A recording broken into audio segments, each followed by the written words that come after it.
I would like to have a conversation about how to balance work and life without burnout. In today's busy world, people often struggle to manage professional responsibilities, family, personal goals, rest, and mental well being. Let's explore practical ways to create healthier balance and avoid burnout. That's a really important My first conversation. question is, what does work life balance really mean, and why is it important in modern life? Let me see. Well, work life balance is about shaping a healthy rhythm between your job, your personal life, and your well being. It's not necessarily about giving each part equal hours. It's more about making sure that no single part consistently drains you. And why it's important today? Very, very important. Without that balance, stress piles up and it can hurt your health, your relationships, and even your productivity. With boundaries and intentional rest, you actually perform better over the long run and feel more alive outside of work. What are the most common signs that a person is becoming overwhelmed or approaching burnout? Some of the big red flags are constant exhaustion, even after resting, feeling detached or cynical about work, trouble concentrating, getting sick more often, and also you might notice irritability or small things feeling way heavier than they should. If those feelings stick around for weeks, that's usually not just normal stress anymore. Why do many people find it difficult to switch off from work even after working hours? Hmm. Well, for many, it's because technology keeps us tethered. Emails, messages, this low key pressure to be always on. Add in remote work, and the lines blur completely. And then there's the mentalist side, like worry about unfinished tasks can keep your brain spinning, even off the clock. How does effective time management help us achieve a better work life balance? Good time management gives your day some shape. You decide what's important, schedule it realistically, and then you protect that personal downtime. So you're not always reacting to everything. That reduces stress and makes space for rest and relationships. So you're not putting out fires constantly. It's less about doing more and more about doing what matters first. And when you rest on purpose, you're actually more focused and more creative when you return to work. What is the difference between being productive and simply being busy? Okay, busy usually means lots of motion, lots of tasks, but not always meaningful progress. Productive is finishing what actually moves the needle on your priorities. You can be busy all day and still feel unfulfilled, but productive days leave room to breathe uh, and time for yourself. A real trick is choosing fewer things and doing them well instead of everything at once. How important is saying no to unnecessary tasks and commitment or request? Honestly, it's a key skill. Saying no protects your time for what really matters. It doesn't mean being rude, it's setting boundaries clearly and calmly. Without that, your schedule gets filled with other people's priorities and your own gets squeezed out. Saying no is really saying yes to balance. And it gets easier with practice. What role does taking regular breaks play in preventing stress and burnout? Breaks are like micro rest stops for your brain. Short breaks during the day reduce tension and help you reset. And longer breaks, days off, or actual vacations give you perspective and help prevent that slow drain that leads to burnout. Skipping breaks feels productive in the moment, but it usually backfires because focus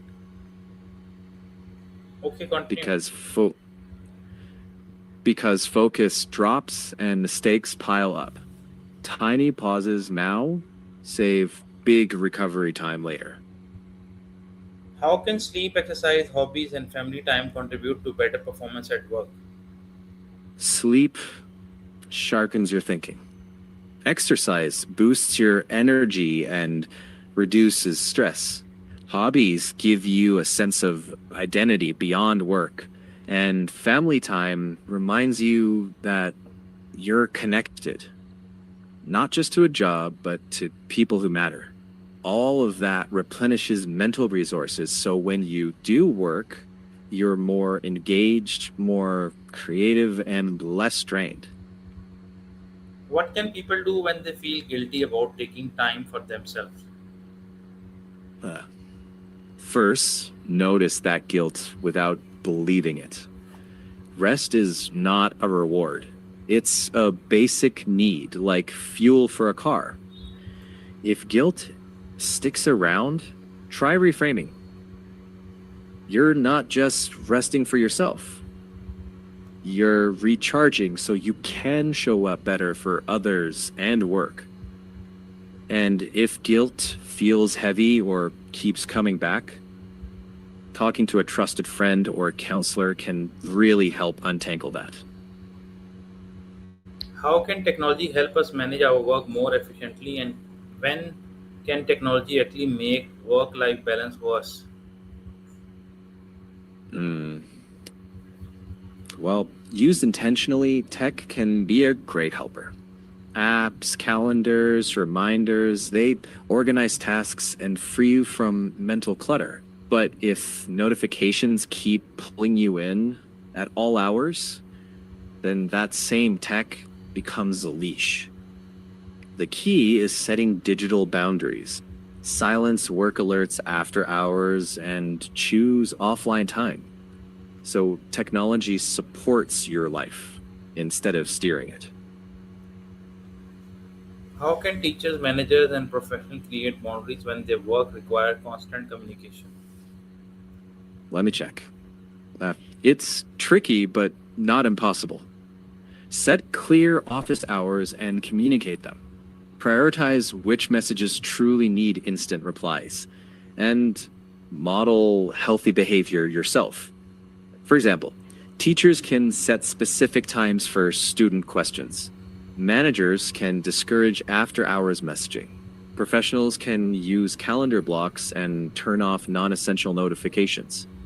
Boundaries aren't about less communication, they're about intentional communication. So you can stay effective without burning out. What are some simple daily habits that can help a person maintain a healthy balance between work and personal life? Start small. One realistic habit is a hard cutoff time for work each evening. Add a short walk, a 5-minute morning planning routine, and protect at least one no screen hour before bed. These tiny routines build a rhythm, so balance feels natural rather than this endless struggle. Small, consistent habits beat dramatic changes almost every time. How can someone recover if they are already experiencing serious work related exhaustion? Checking. First, scale back. Rest is not optional here. Talk to a trusted person, a friend, a supervisor, or ideally, a mental health professional. Rebuild basics, sleep, nutrition, gentle movement, and reintroduce work slowly. Burnout recovery isn't fast, but consistent self care and clear boundaries do bring energy and enjoyment back. What is one practical work life balance strategy that someone can start using from today? Pick one clear cutoff time today. When work stops, Stop. Even if it's just 30 minutes before usual. Then do something genuinely restorative, not more chores. Just that one boundary can start shifting the rhythm. Thank you for this valuable conversation. I hope this discussion helps viewers recognize the importance of balance and take small steps toward a healthier, more sustainable lifestyle. You're welcome. I hope so too. Small, steady steps can build a more balanced life. Take care.